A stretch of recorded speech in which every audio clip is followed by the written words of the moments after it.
Jadi kalau kita menghadapi penyidik atau penyelidik dan kita yakin mereka tidak netral mau cari-cari kesalahan kita, ya kita harus jelas, tegas jawabnya. Ya, iya, tidak. Ya, kita tidak menolak untuk menjawab, tapi berkeberatan untuk menjawab kalau seandainya tidak relevan.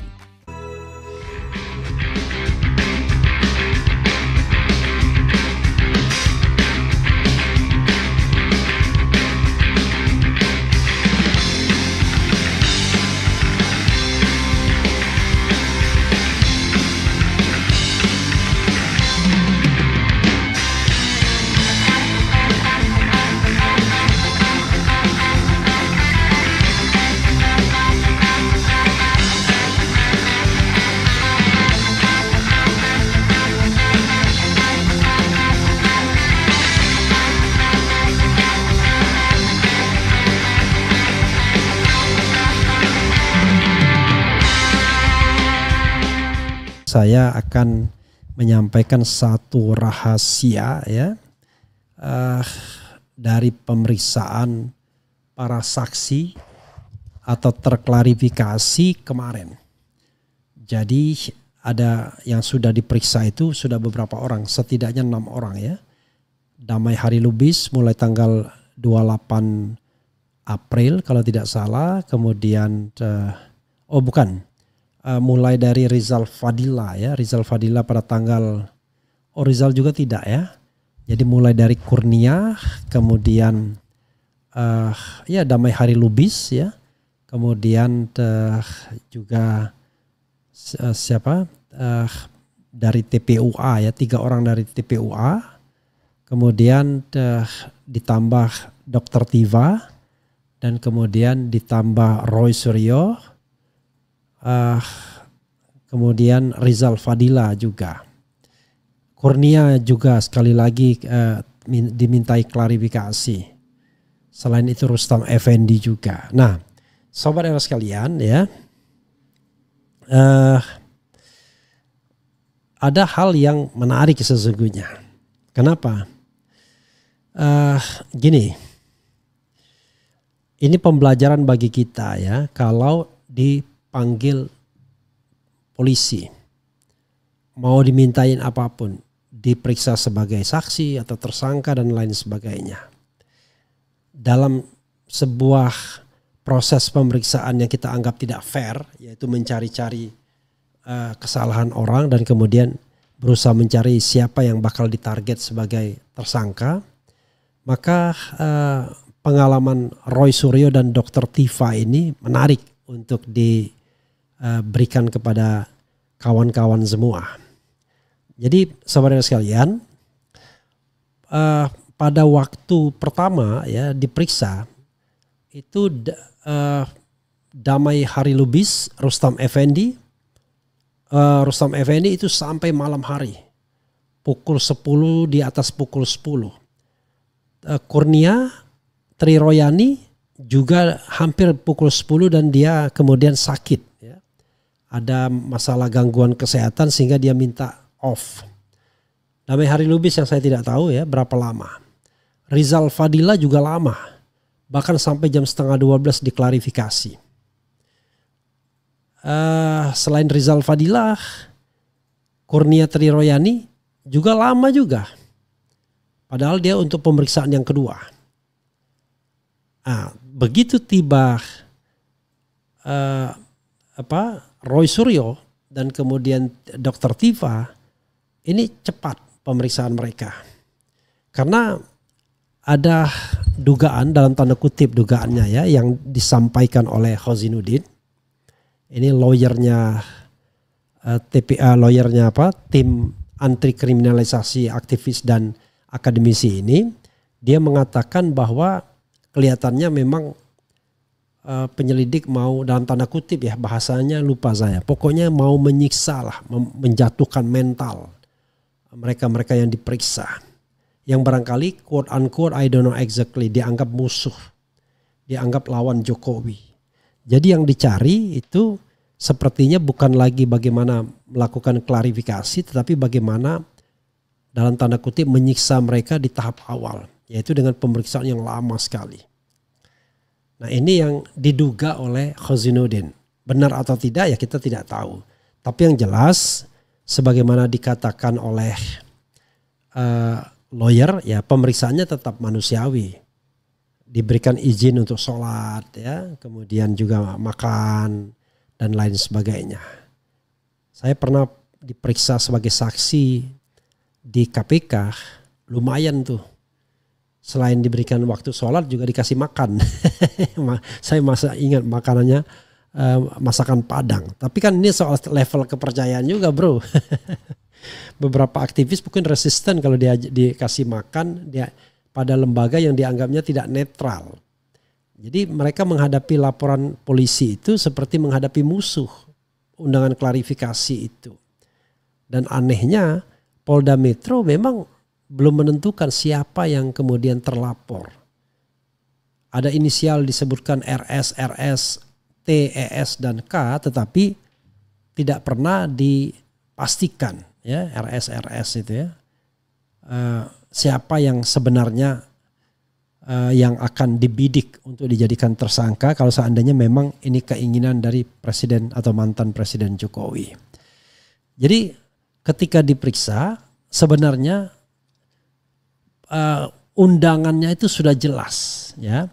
Jadi kalau kita bacakan undangan klarifikasinya itu ini fatal sesungguhnya ya. Yang saya simak dan saya dengar informasinya fatal. Fatalnya apa? Nanti saya jelaskan ya.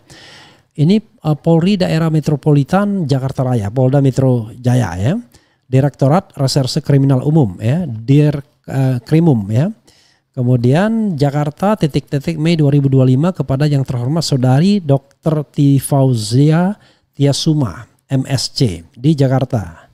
Kemudian satu rujukan Undang-Undang Nomor 8 Tahun 81 tentang KUHP yaitu Kitab Undang-Undang Hukum Acara Pidana. Kemudian Undang-Undang Nomor 2 Tahun 2002 tentang Polri, Kepolisian Negara Republik Indonesia. Kemudian C, laporan polisi, sudah LP ya, nomor LP B2831 Polda Metro Jaya tanggal 30 April 2025. Ini laporan yang disampaikan oleh Joko Widodo. Kemudian surat perintah penyelidikan nomor SP Lidik di Reskrim Polda Metro Jaya tanggal 30 April 2025. Luar biasa ya. Jadi tanggal 30 April itu pengaduan, Jokowi datang, pada tanggal 30 April itu juga keluar surat perintah penyelidikan. Ini sendiri sudah menimbulkan tanda tanya ya. Lalu poin kedua dari bisa ditampilkan sepenuh nggak apa-apa, penuh layar ya. Sehubungan dengan rujukan di atas diberitahukan kepada saudari bahwa penyelidik Subdit Kamnek Dit Reskrimum ya, agak aneh juga nih. Kok masalah pribadi menjadi Kamnek ya, keamanan negara. Polda Metro Jaya sedang melakukan penyelidikan terhadap dugaan tindak pidana pencemaran nama baik dan atau fitnah dan atau manipulasi penciptaan, perubahan, pengerusakan informasi elektronik yang dianggap seolah-olah data yang otentik dan atau mengubah, mengurangi, melakukan transmisi, merusak, memindahkan, menyembunyikan suatu informasi elektronik milik orang lain dan atau pencemaran nama baik dalam bentuk informasi elektronik sebagaimana dimaksud pasal 310 KUHP dan atau pasal 311 KUHP dan atau pasal 35 Jungto pasal 51 ayat 1 Undang-Undang Nomor 11 Tahun 2008 tentang Informasi dan Transaksi Elektronik dan atau pasal 32 ayat 1 Jungto pasal 48 ayat 1 Undang-Undang Nomor 11 Tahun 2008 tentang Informasi dan Transaksi Elektronik dan atau pasal 27A Jungto pasal 45 ayat 4 Undang-Undang Nomor 1 Tahun 2024 tentang perubahan kedua atas Undang-Undang Nomor 11 Tahun 2008 tentang Informasi dan Transaksi Elektronik yang terjadi di Jakarta Selatan pada tanggal 26 Maret 2025 yang dilaporkan oleh Insinyur Haji Joko Widodo yang diduga dilakukan oleh terlapor dalam lidik. Untuk proses tindak lanjut dari penanganan perkara tersebut diperlukan keterangan dari saudara saksi selaku saksi diminta kepada saudari untuk hadir menemui penyelidik Ibtu Arif Hussein SH MH dan tim pada hari tanggal Kamis 15 Mei 2025 pukul 10.00 WIB ruang unit 4 Subdit Kamnek Dit Reskrimum Polda Metro Jaya di Jalan Jenderal Sudirman nomor 55 Jakarta Selatan dengan membawa dokumen terkait serta dokumen pendukung lainnya yang berhubungan dengan dugaan tindak pidana / perkara tersebut. Kami mengucapkan terima kasih atas kerjasamanya dan apabila saudari membutuhkan informasi lebih lanjut dapat menghubungi Ibtu Arif Hussein SHMH dengan nomor HP 081 dan seterusnya. Demikian untuk menjadi maklum atas nama Dir Reskrimum, Direktur Reserse dan Kriminal Umum Polda Metro Jaya, Kasubdit Kamnek, kemudian Akta Wijaya Pramasakti SH SIK MSI, Ajun Komisaris Besar Polisi ya, AKBP, tembusan di Reskrimum Polda Metro, Kabak Binopsnal di Reskrimum Polda Metro Jaya. Kemudian, jadi saudara sekalian itu undangannya. Apa yang menjadi persoalan ya? Apa yang menjadi sorotan? Yang menjadi sorotan adalah dalam undangan ini disebutkan tentang lokus delikti dari pengaduan Jokowi tersebut, yaitu di Jakarta Selatan. Oke. Lalu tempus deliktinya, ya, tempat terjadinya perkara tadi di Jakarta Selatan, lalu kemudian waktu terjadinya perkara, ya, itu tanggal 26 Maret 2025. Nah, itulah soalnya saudara sekalian. Ya, pada klarifikasi pertama, yang terklarifikasi tidak begitu sadar dengan kalimat ini atau sudah sadar tapi masih mau melayani. Tiba giliran Roy Suryo, ya, Roy Suryo sama sekali tidak mau melayani pertanyaan yang tidak terkait dengan undangan klarifikasi. Undangan klarifikasinya kan kejadiannya di Jakarta Selatan, kemudian tanggalnya 26 Maret 2025. Ternyata saudara sekalian, tanggal tersebut itu salah tanggalnya. Ya. Kemudian tempat kejadiannya diduga juga salah. Jadi kalau bisik-bisik tetangganya, saya tidak tahu persis yang dipermasalahkan yang mana, tapi bisik-bisik tetangganya yang dipermasalahkan adalah press conference TPUA di Tanah Abang pada tanggal 25 Maret 2025. Jadi bukan 26. 26 itu tayangnya di channel-channel tertentu termasuk channel TPUA ya. Tetapi sebenarnya press conference-nya sendiri tanggal 25 bukan tanggal 26. Ya, lalu karena dia menyebutkan sebuah tempus delicti. Kemudian Roy Suryo dan Dr. Tifa itu tidak hadir sama sekali di dalam press conference tersebut. Jadi mereka tidak ada kaitannya sama sekali. Nah, ketika kemudian penyelidik tanya mengenai mereka, ya mereka hanya menjawab kalau Roy Suryo sudah aware dari awal. Dr. Tifa aware belakangan setelah break ya. Saya dengar dia diberikan pengarahan oleh lawyernya untuk tidak menjawab hal-hal yang tidak relevan. Maka yang bisa dicek, yang bisa bisa diambil informasinya dari dua orang tersebut ya hanyalah biodata saja. Karena mereka tidak bisa bersaksi terhadap hal yang mereka tidak ketahui.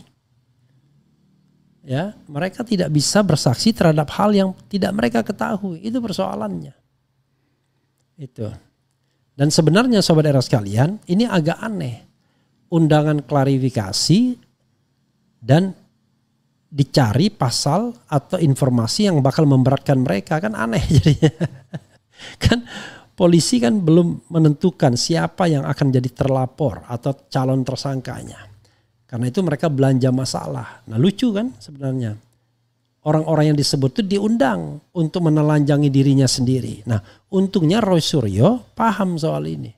Dia tidak mau menjawab hal-hal yang tidak terkait dengan undangan klarifikasi tersebut. Jadi saudara sekalian ya, kalau misalnya pengaduan Jokowi itu terkait dengan kejadian di Jakarta Selatan dan kemudian tanggal 26 Maret, sebenarnya sudah batal untuk pengaduan itu. Tidak perlu ditindaklanjuti lagi. Karena lokus delikti dan tempus deliktinya itu sudah keliru. Lokus deliktinya harusnya di Jakarta Pusat, tempus deliktinya harusnya tanggal 25. Dan kalaupun diperbaiki itu tidak ada kaitannya juga dengan Roy Suryo dan Dr. Tifa. Karena itu harusnya Roy Suryo dan Dr. Tifa tidak lagi diwajibkan untuk datang memenuhi undangan dalam status apapun.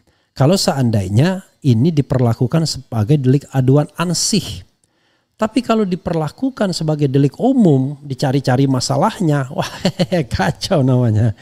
Misalnya Jokowi mengadukan sudah difitnah, ya, direndahkan serendah-rendahnya dan dihina sehina-hinanya oleh kejadian tanggal 25 atau 26 Maret tersebut, tiba-tiba berubah.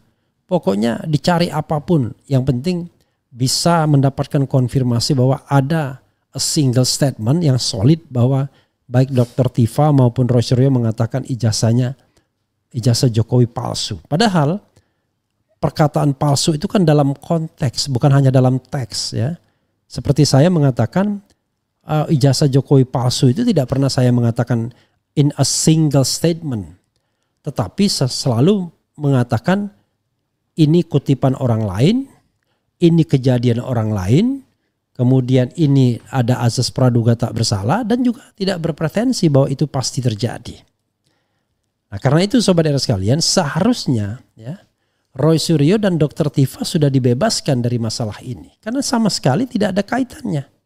Oh, nanti akan diperbaiki lagi. Wah, kacau kalau diperbaiki lagi.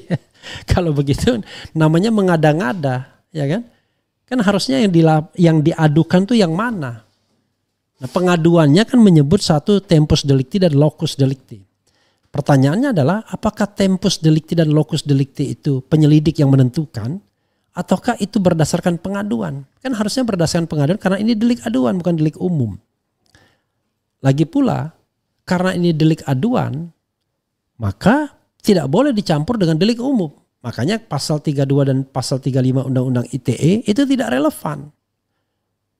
Jadi dia tidak boleh dicampur dengan delik aduannya. Kalau mau ada delik umum ya silahkan. Lakukan yang namanya penyelidikan yang terpisah. Ini kan penyelidikan yang didasarkan pada delik aduan. Nah, delik aduannya menyebut tempus dan locus yang sudah keliru. Dan kalaupun diperbaiki tidak ada kaitannya dengan Dr. Tifa dan Roy Suryo. Jadi harusnya baik Dr. Tifa maupun Roy Suryo itu ya tidak lagi dilibatkan apa-apa. Nah, dan itulah sebabnya kenapa pemeriksaan mereka kemudian berlangsung cepat. Terutama Roy Suryo pukul 2 lebih dia sudah selesai terhadap 26 pertanyaan yang diajukan kepadanya. Jadi dia menjawab 26 pertanyaan yang substantif, yang non substantif itu kan data. Dia menjawab pertanyaan berkeberatan untuk menjawab. Pertama karena tidak jelas terlapornya. Kedua, tidak terkait dengan tempus dan locus delictinya. Jadi kalau pertanyaan yang tidak terkait dengan tempus dan locus delictinya tidak dia jawab karena tidak sesuai dengan undangan. Kalau itu terkait dengan tempus dan locus delictinya, dia tidak hadir. Dia tidak bisa dijadikan saksi karena dia tidak ada pada kejadian itu, yaitu diduga itu kejadian press conference TPUA. Nah, hal yang sama juga terjadi pada Dr. Tifa.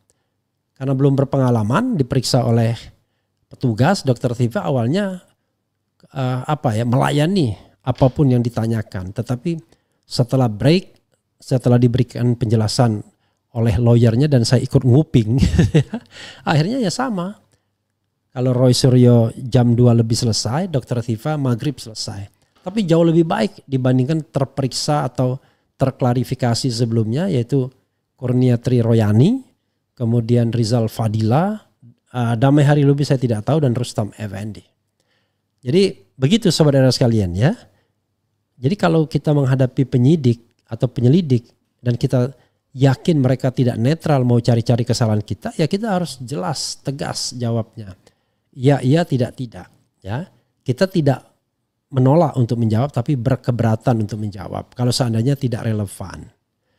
Begitu sobat RH sekalian. Nah, sekarang bagaimana ke depannya? Saya tidak tahu ke depannya apakah kemudian surat klarifikasi atau surat ini kemudian diubah ya mengenai tempus dan locus delictinya. Kita nggak ngerti karena memang yang terjadi adalah ya ini yang namanya terlapor itu belum ditentukan orangnya, masih belanja masalah, belanja soal, belanja informasi. Nah, ini yang menurut saya menjadi agak tidak fair karena orang-orang yang diundang untuk dimintai informasi atau klarifikasi itu adalah potensial menjadi tersangka. Kalau begitu kan lebih baik mereka tidak datang saja. Toh tidak ada daya paksanya. Kecuali kalau sudah dalam proses penyidikan. Kalau dalam proses penyidikan ya ada daya paksanya. Kalau 3 kali nggak dipanggil mangkir bisa dipaksa. Tapi ini kan undangan untuk penyelidikan klarifikasi. Terlalu baik nih orang-orang aktivis itu. Termasuk Rizal Fadila. Ya, dia menjawab paling tidak ada 3 konten yang disodorkan kepadanya. Tidak hanya konten tanggal 26 Maret 2025 yang tempus dan lokus deliktinya sesungguhnya sudah salah. Tetapi juga dia jawab konten lain yang tidak ada kaitannya dengan undangan klarifikasi. Jadi undangan itu adalah basis Sobat Era sekalian. Karena di situ menyebutkan dasar hukumnya, kemudian peristiwanya dan lain sebagainya. Jadi kalau itu tidak dipedomani, ya tidak adil bagi orang yang dipanggil karena dia kan persiapan dia adalah terhadap lokus dan tempus delikti yang dinyatakan dalam surat panggilan tersebut atau surat undangan tersebut. Begitu Sobat RH sekalian ya. Jadi agak beruntunglah Roy Suryo dan Dr. Tifa yang paham soal ini. Karena Roy Suryo sudah berpengalaman karena sebelumnya pernah menghadapi kasus hukum seperti ini juga. Kriminalisasi pada era pemerintahan Presiden Jokowi. Dr. Tifa belum punya pengalaman. Sampai Dr. Tifa mengatakan ketika dia keluar, saya kayaknya harus belajar hukum katanya. Katanya dia menganggap hukum itu rumit. Ya karena orang di dalam hukum masalah tempus delicti, locus delicti, titik koma itu bisa menjadi bahan perdebatan. Dan orang tidak bisa diperiksa lebih lanjut hanya karena undangannya salah. Karena itulah yang harus diletakkan prinsipnya bahwa jadi tidak ada yang namanya mistake ya. Jadi zero mistake. Tidak boleh ada kesalahan ya. Tidak ada toleransi. Jadi kalau di luar undangan klarifikasi ya bukan menolak tapi berkeberatan untuk menjawab. Ya how come dia bisa menjawab terhadap peristiwa yang dia sendiri tidak tahu, tidak hadir. Bahkan menduga-duga masih di mana lokus delikti dan tempus deliktinya. Dan sepertinya yang saya dengar-dengar ya tentu dari interview orang-orang yang datang ke sini atau saya yang datang ke Polda Metro terhadap klarifikasi atau terhadap saksi, ya mereka sendiri tidak dijelaskan. Lokus delikti dan tempus delikti itu peristiwa yang mana? Agak kabur. Jadi peristiwanya tidak dijelaskan secara precise, kemudian terlapornya tidak ada, belum ada. Makanya Roy Suryo mengatakan menolak. Jawaban semua sama. Ya, berkeberatan menjawab karena terlapornya tidak jelas, kemudian tempus dan lokus deliktinya juga tidak ada kaitannya dengan dirinya. Begitu ya Sobat Era sekalian. Oke, coba kita bacakan komentar Sobat RH sekalian ya. Jadi ini adalah bukan rahasia yang harus dipegang, tapi ini adalah rahasia umum saja. Jadi menghadapi penyelidik yang justru mau menjebak kita, ya kita harus pandai-pandai. Karena ini maaf kata, dia tidak bertindak sebagai pelindung dan pengayom masyarakat, tapi sepertinya ya azas praduga tak bersalah tetap bertindak untuk mencari siapa yang bakal dijadikan tersangka. Kan gawat jadinya. Ya kan? Dia bertindak untuk siapa yang bakal dijadikan tersangka. Makanya saya bilang, kalau negara ya, sebuah negara yang masih mengkriminalkan, masih memvonis bersalah orang yang berpendapat atau mewakili kepentingan publik dalam hal berpendapat, itu namanya negaranya sontoloyo. Saya bilang sontoloyo negaranya. Kenapa? Ya kalau pendapat harus dibalas dengan pendapat. Ya. Kemudian tudingan mengenai ijazah palsu harus dijawab dengan menunjukkan ijazah asli, kan begitu. Lagi pula yang disebut atau dituding itu adalah pejabat publik dan ijazah itu digunakan saat melamar untuk jabatan publik. Makanya dalam bahasa yang agak nyeleneh, Khosinuddin mengatakan ini bukan ijazah tukang siomay, tukang bakso, tapi ini ijazah mantan Presiden Republik Indonesia yang digunakan untuk 5 kali pemilihan umum dan sekarang masih menjadi Dewan Penasihat dan Tentara. Jadi kalau kita bicara tentang hak publik sesuai dengan prinsip good governance dan clean government, tata kelola pemerintahan yang baik, rakyat berhak tahu ijazah aslinya. Apalagi perkara ijazah ini sudah membuat 2 orang kemudian dipenjarakan, ya, divonis bersalah dengan ancaman dengan tuntutan maksimal 10 tahun, vonis 6 tahun dan kemudian inkrahnya 4 tahun, yaitu Gus Nur dan Bambang Tri. Begitu sobat RH sekalian ya, mudah-mudahan paham ya. Oke, coba kita bacakan komentar sobat RH sekalian ya. Gajah mati meninggalkan gading, orang mati ninggal titik. Kemudian kalau dari gorong-gorong pasti kembali ke gorong-gorong. Lah kita kan sudah lihat dan tahu polisi seperti apa dan bagaimana. Tidak bisa juga gebiah uya, tapi dalam kasus tertentu memang kadang-kadang kita harus hati-hati ya. Pemeriksaan Roy Suryo dan Dr. Tiba dipercepat agar Joko Widodo terbukti bersalah dan Gibran segera. Itu beda lagi ya. Roy dan CS dan Roy dan silahkan pura-pura sakit sendiri-sendiri. Oke, apa lagi nih? Negara surganya koruptor. Yang di sini rata-rata orang cerdas membela kebenaran, beda dengan buzzer RP hanya uang receh hasil korupsi.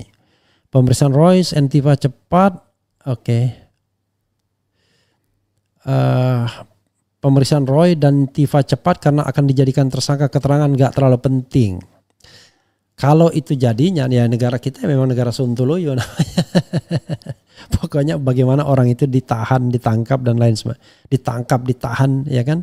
Kemudian diterdakwakan dan kemudian divonis, dituntut dan divonis ya. Apa nih? Yang harus ditangkap yang menyebar ijazah aspal di medsos yang dianalisa mereka. Parcok benar-benar bukan untuk kebenaran tapi parcok pelindung penguasa. Jokowi Prabowo sama saja. Dan sebenarnya ada kejadian ya dengan Charlie Chandra, korban PIK 2 yang diduga dikriminalisasi juga dan semalam dia mau ditangkap. Tetapi kemudian dihalangi. Saya tidak tahu bagaimana kabarnya sekarang. Coba kita nanti tanya ya kepada lawyernya. Saatnya negara punya sistem negara yang baik dan benar. Pak Prabowo ya, Anda punya minat nggak untuk menjadikan negeri ini adalah negeri yang baldatun thayyibatun warabun ghafur, negeri yang rakyatnya merasa terlindungi, negeri yang penegak hukumnya jujur, lurus, tidak menjadi alat dari oligarki dan orang-orang yang beruang serta alat dari kekuasaan. Allahu Akbar ya. Saya akan bersyukur pada Allah Subhanahu wa taala kalau Anda, Pak Prabowo, memiliki tekad itu dan Anda wujudkan tekad itu secara nyata, bukan hanya omon-omon saja. Karena kita udah bosan mendengar pidato ya. Ingin berbakti kepada negara. Iya, tunjukkanlah. Hal yang paling gampang ditunjukkan adalah segera rombak para penegak hukum yang sepertinya tidak menjalankan fungsinya secara baik, melindungi dan mengayomi masyarakat, tapi justru ingin membidik dan menersangkakan masyarakat. Itu yang menjadi soal. Charlie Chandra di PIK 2 mau ditangkap. Gini sobat era sekalian ya, ditangkap dan ditahan itu subjektivitas penyidik. Orang kalau tidak jahat, kenapa harus ditangkap? Kalau masalahnya hanya masalah gugatan perdata dan lain sebagainya. Kalau misalnya kejahatannya pun kejahatan yang sumir, misalnya diduga memalsukan dokumen dan lain sebagainya. Itu apa bedanya dengan Pak Jokowi? Kan diduga juga memalsukan dokumen. Kan tidak ditangkap. Dibiarkan saja. Kenapa kemudian untuk Charlie Chandra harus ditangkap misalnya? Kecuali orang itu garong, rampok, pembunuh, koruptor. Nah itu nggak ada ampun. Ditangkap ya. Karena orang tersebut jahat. Tapi ini orang yang melanggar, ya kan?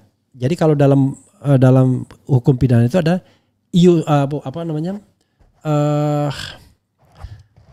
kejahatan itu karena undang-undang atau kejahatan itu dari sononya. Kalau dari sononya ya tidak bisa, harus ditangkap. Seperti misalnya ya tadi maling, perampok, pemerkosa, penjamret, ya kan, koruptor. Tapi kalau hal-hal seperti ini, apalagi pasal-pasal yang digunakan pasal karet, bayangkan orang berpendapat kalau di penjara, ya itu nggak masuk akal. Jadi doktrin sebagai pelindung dan pengayom masyarakat itu di mana jadinya? Jadi seolah-olah nggak belajar tentang bagaimana yang namanya pendekatan humanis di dalam proses penegakan hukum. Perlu diajarin yang seperti itu. Jangan melayani kepentingan oligarki atau kepentingan orang yang punya uang atau kepentingan orang yang mensponsori. Nah, itu yang tidak boleh, sobat era sekalian, ya. Firly Bahuri misalnya sampai sekarang nggak jelas, ya, boro-boro ditangkap. Padahal jelas-jelas terlibat tindak pidana suap atau pemerasan, ya kan? Itu yang harus kita pahami, ya. Oke, kita bacakan lagi ya. Saatnya, oke. Bang, yang jahat oknumnya bukan instansinya. Ya benar, manusianya yang jahat. Instansinya nggak ada karena dia benda mati. Tidak ada kepolisian Republik Indonesia yang jahat institusinya. Tidak ada kejaksaan Republik Indonesia yang jahat institusinya. Ya, tidak ada kementerian yang jahat institusinya. Tapi yang jahat itu manusianya, benar manusianya. Karena manusianya itulah kita kemudian appeal kepada manusia, bukan appeal kepada benda mati, kan begitu. Bang Rafli, dulu Indonesia dijajah oleh kolonial Belanda bahkan mencapai 350 tahun kurang lebih lamanya. Ya, menurut saya sebagai rakyat kecil Indonesia belum merdeka. Apa coba alasannya? Ya, kemerdekaan berserikat dan berkumpul baik secara lisan dan tulisan. Anda udah merdeka belum? Ketika Anda menyampaikan pendapat, Anda was-was nggak ditangkap? Makanya saya katakan negara yang menangkap orang karena berpendapat itu negara yang sontoloyo. Ya, bagaimana kalau seandainya dia menghina? Pertama, tidak ada penghinaan terhadap pejabat-pejabat publik. Ya, kalau pejabat publik secara pribadi dihina, silakan dia menggugat secara pribadi. Tapi tidak ada hinaan yang kaitannya dengan kekuasaannya atau jabatannya. Karena kalau terkait dengan kekuasaan dan jabatan itu namanya kritik. Ya. Sebagai contoh misalnya, ini mohon maaf ya. Contoh meme Prabowo dan Jokowi. Terlepas dari itu adalah perkara apa? Artificial intelligence, AI, ya kan? Konon katanya saya mendengarkan informasi dari salah seorang lawyernya Pak. Jadi dia bilang romansa, ya kan? Ternyata begitu di AI itu muncul gambar ciuman itu, ya itu nanti kita klarifikasi. Jadi bukan dibuat sendiri, muncul. Nah, itu yang kemudian terkirim ke media sosial. Tapi whatever it is, tetap saja itu nuansanya kritik. Ya, hanya kritik ini vulgar. Ya, kritik vulgar seperti ini bolehlah dinasihati, mbok ya jangan begitu, ya kan? Kita sesuai dengan adat timuran. Tapi bukan tindak kriminal harusnya. Kecuali dia maling. Dia jambret, ya kan? Dia korupsi dan lain sebagainya. Jadi paham ya harusnya. Kalau misalnya yang ditegakkan hukum yang begitu-begitu, hancur negara kita, ya. Negara kita akan kuat kalau kita tegakkan hukum yang sebenar-benarnya seluruh-seluruhnya terhadap penjahat, bukan para pelanggar, ya. Bukan orang yang kemudian dikriminalisasi. Oke.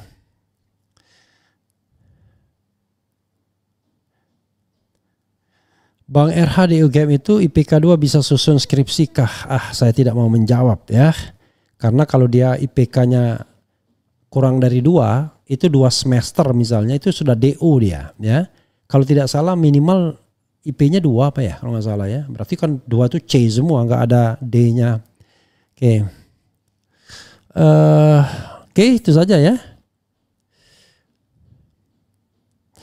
Kemudian